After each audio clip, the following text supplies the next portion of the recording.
My best friend told me that if I wanted to stay friends with her, the most important rule was never to sleep, kiss, or have any sort of crush on her brother, so I went out of my way to side with her and against her brother. But when we were drunk and lying in the same bed, I couldn't control my desire for him. I woke up warm, tucked in an embrace that felt so safe I almost didn't want to move. But as my brain started to clear, dread crept in. I opened my eyes to the sight of Caleb's infamous Baywatch poster and his ridiculously messy desk crap.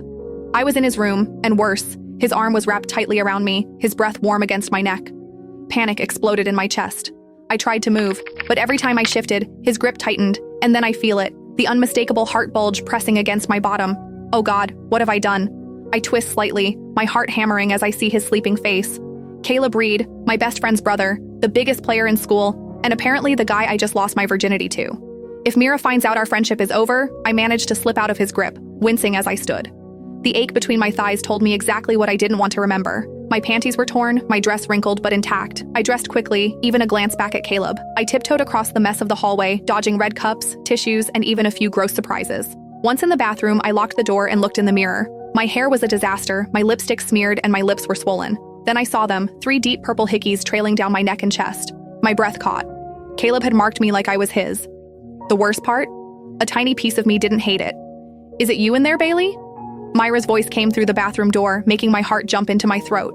I frantically fixed my hair to hide the evidence and tried to look normal. Yeah, I'm almost done, just a sack.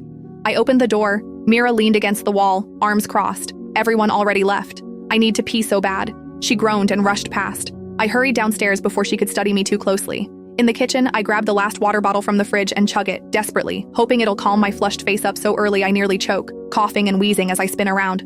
Caleb stands in the doorway, shirtless, his blue eyes locked on mine. My traitor's body immediately responds how those eyes looked at me last night, dark with desire.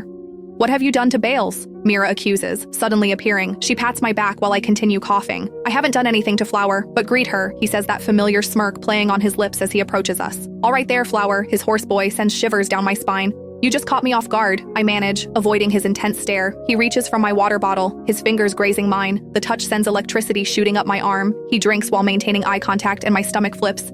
Caleb, you're such a geek. Mira smacks the bottle upward, making him choke. What the fuck, Mirabella? Mira rolled her eyes, then turned to me. I forgot to ask last night. Where were you? Didn't see you in my room and looked everywhere for you. My mind races for and I can't tell her I was in her brother's bed losing my virginity to him.